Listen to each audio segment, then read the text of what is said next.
Salut les amis, j'espère que vous allez bien. Moi ça va. Bon, nouvelle petite vidéo aujourd'hui. Ça va être un sujet un peu délicat parce que c'est un sujet, je sais que beaucoup de personnes me posent la question, ça fait des années qu'on m'en parle, ça fait des années qu'on me dit oui, ça serait bien que t'en parles. Et moi je dis que c'est compliqué parce que déjà d'une, je maîtrise pas le sujet en lui-même. Donc je suis pas un savant, mais en même temps je suis pas là pour faire du prosélytisme. Et en même temps ça a fait partie réellement des étapes et ce que ça a pu m'aider dans mon parcours de vie. Donc, faut que j'en parle parce que je suis transparent sur tous les sujets. Mais avant tout, n'hésitez pas bien sûr à vous abonner à la chaîne, à liker la vidéo si elle vous a plu, à partager, à partager à d'autres personnes qui pourraient être intéressées, à commenter si vous avez des choses à me partager ou autre chose, comme vous souhaitez, ou si vous avez des remarques à faire, à activer la petite cloche pour être notifié des vidéos qui sortent sur la chaîne. Voilà, voilà. Bon, petit moment de promotion personnelle terminé.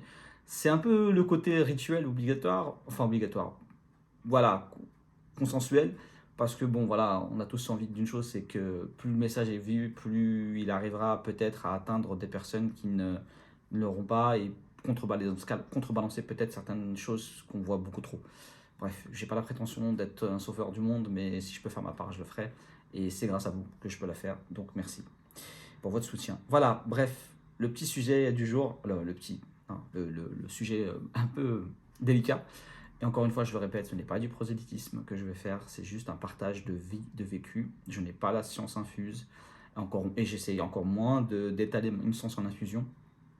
C'est la place de ma foi, de ma spiritualité, dans mon changement de vie, dans mon évolution, dans ce que j'ai pu mener et ce qui m'a pu m'amener à être aujourd'hui en équilibre, en paix avec moi-même. Voilà. Euh, pour les personnes qui me connaissent, elles savent très bien que je suis de confession musulmane. Voilà, les choses sont dites claires, nettes, précises. J'ai grandi dans un cocon familial, voilà, chaleureux, éduqué, avec des principes, des valeurs, travailler sur le bon comportement, travailler sur la bonne attitude, voilà, sur plein de choses, voilà, qui m'ont permis d'être qui je suis et m'ont fait grandir, m'ont permis de aussi écouter mon hypersensibilité. De la vivre en tout cas à cette époque-là, parce que je ne savais pas que je l'avais, mais en tout cas de pouvoir la vivre et de l'écouter ensuite. Donc voilà, pendant l'enfance, adolescence, aucune problématique. Je vivais très bien, je vivais épanoui, j'avais un comportement que je travaillais parce que mon père m'éduquait, ma mère m'éduquait autour de cette question-là, nous éduquait avec ma fratrie. Donc voilà, bref. Et puis c'est à ce moment-là de la bascule de la dépression où en fait, dans les préceptes de ma foi, on nous demande de prendre soin, d'avoir un bon comportement et de prendre soin de soi.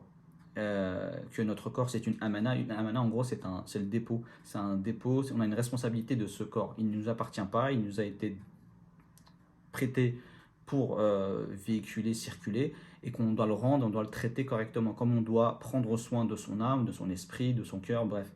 On doit prendre soin de soi. Et c'est vrai que cette part-là, et donc forcément s'apporter de la bienveillance, de la générosité et des bonnes choses pour pouvoir continuer à en apporter à d'autres. Mais sauf que moi, cette part-là de ma vie, cette part-là d'apport positif, d'entretien de ce corps, de cette amana, je l'ai oublié. Je l'ai occulté parce que je me suis retrouvé à un moment de ma vie où je me suis perdu à l'intérieur. Je me suis retrouvé soumis à ces diktats de la société, à ces autres gens qui finalement décidaient de ce que ma vie devait être. J'ai continué à adopter un bon comportement, à avoir des actes, à être généreux, à être bienveillant, à être positif au mieux avec les autres, pour les autres. Et en fait, je m'étais convaincu que bah, je continuais à pratiquer mes préceptes, ma foi, ma spiritualité, à travers justement ce que je partageais avec les autres. Je me disais, j'avais toujours un bon comportement, je trouvais que j'étais quelqu'un de bien à l'intérieur, mais qu'à l'extérieur, je ne valais pas le coup, quoi.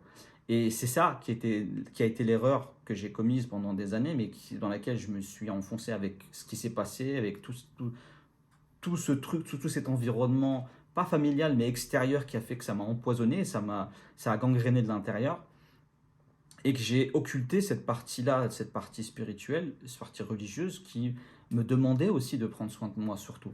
Parce qu'on prend soin de soi pour prendre soin des autres. Et ça, moi, je l'ai écarté. Et c'est vrai que quand j'ai commencé à ce processus de transformation, d'évolution, de changement de vie, d'acceptation, de regard sur moi, oui, effectivement, je me suis replongé dans les textes, dans ma foi, dans ma spiritualité. Je me suis replongé dans tout ce qui a fait que je m'étais construit depuis tout jeune et enfant. Tout ce qui m'a permis de m'éduquer, de me cultiver. Je me suis replongé dedans et c'est là où j'ai relu certaines choses que j'avais occultées, que j'avais omis, ou je vais oublier ou peut-être ignorer inconsciemment en voyant qu'en fait il faut prendre soin de soi quoi. Et que ma foi me disait de me prendre soin de moi, que c'était bien de prendre soin des autres, mais qu'il fallait prendre soin de soi. On dit dans ma confession, on, on dit souvent alors attention, je suis pas un savant, donc je grossis vraiment, je suis désolé, c'est pas voilà au mot près, mais j'essaie juste de vous faire comprendre. C'est en gros, tu es un bon croyant, tu es quelqu'un voilà, un bon croyant dans ma foi, dans la foi, que si ce que tu te souhaites à toi, tu le souhaites aux autres. Et, et là, je me suis rendu compte qu'en fait, je souhaitais aux autres, mais je me le souhaitais pas à moi. Enfin, et c'est là où il y a eu dissonance, il y a eu un moment, je me suis fait comment j'en suis arrivé là, quoi. Comment j'en suis arrivé à... Ouais, elle est où, et elle est où la part de moi? En fait, je souhaitais tellement de bonnes choses aux autres que quand moi je me disais je ne méritais pas de les avoir. Et en fait, c'est là où je me suis rendu compte que finalement, si j'étais capable de souhaiter aux autres tout ce bien-être, c'est qu'en fait, dans l'éducation que j'ai eue, j'étais aussi capable de me le donner à moi, de ne pas être égoïste, de ne pas ne penser qu'à moi, parce que je pensais aussi aux autres et je le voulais. Ce que je me souhaitais, je le souhaitais aux autres quand j'étais plus jeune. Mais à l'âge de la bascule, à un moment de la bascule pendant cette dépression et pendant cette soumission à cette société, ce diktat, euh, j'ai occulté moi. Et j'ai occulté de me prendre soin de moi. Et c'est là où, en fait, cette lecture-là, cette remise à la lecture et cette remise à ma rééducation sur ma foi, sur ma spiritualité, sur ce que, voilà, ce dont je vivais, pour moi, c'est quelque chose qui est tout à fait naturel chez moi. Ben, je me suis rendu compte qu'en fait, j'étais dans l'erreur. J'étais dans l'erreur. Alors, oui, je m'en suis voulu pendant un petit moment parce que je regrettais. Je me suis dit, mais t'as pas été entre guillemets, un bon croyant parce que finalement, tu as bien fait pour les autres et continue, mais pour toi, non. Il y a eu un moment où ça a été difficile à digérer.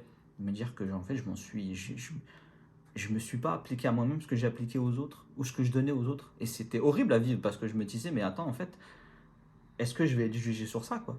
Et, euh, donc voilà, j'ai rebondi, j'ai ressaisi les choses, j'ai travaillé aussi sur d'autres aspects.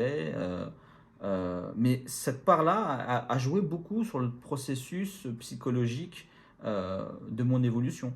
Il y a beaucoup de personnes qui passent aussi par la méditation, le fait de se recentrer, de décharger, de se ressourcer. Moi, j'avais les 5 prières, ce qui faisait que quand des fois, on dit souvent que, encore une fois, je grossis, c'est pas exact hein, ce que je dis, mais c'est à peu près la perception que j'ai. Quand on pose la tête au sol pendant mes prières, en fait, j'ai l'impression que ça me décharge, ça me vidait de mon énergie. Ce contact au sol il faisait que, waouh, mon cerveau s'allégeait. Et c'est vrai que physiquement aussi, je le sentais.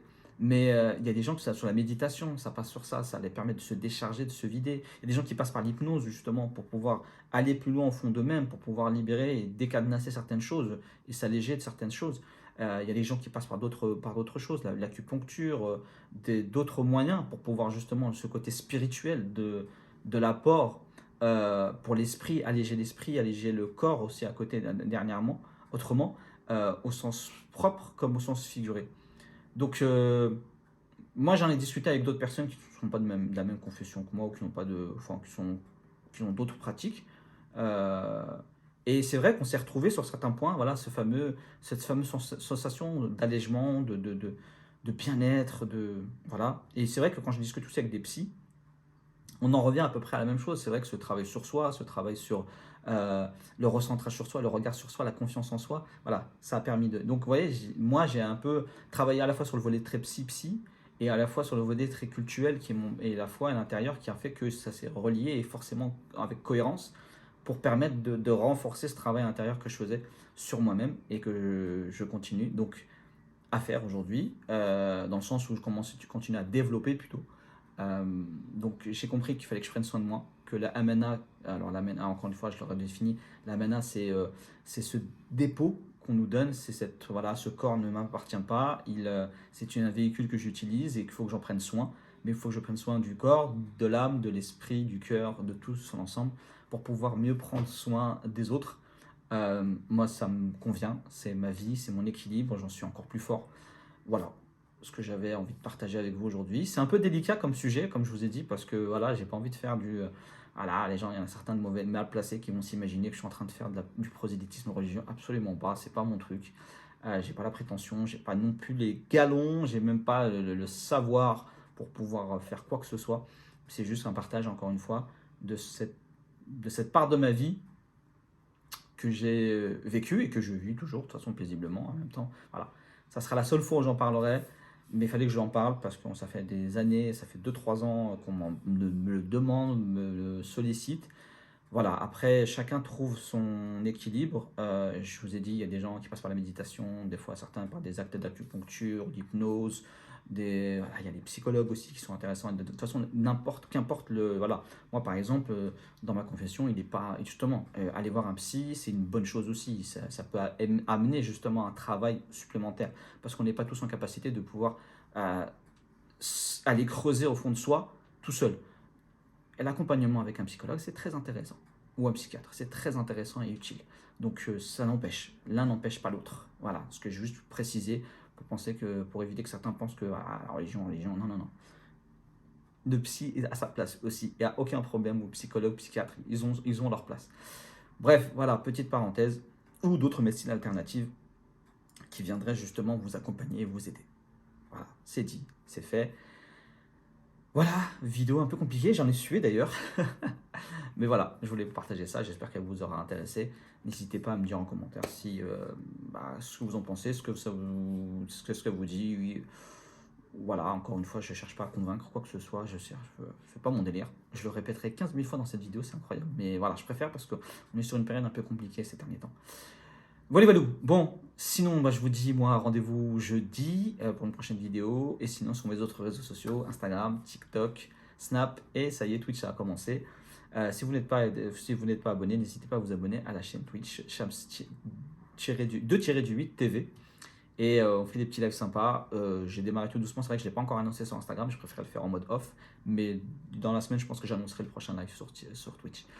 Donc, voilà, sur ce, prenez soin de vous et je vous dis à la prochaine.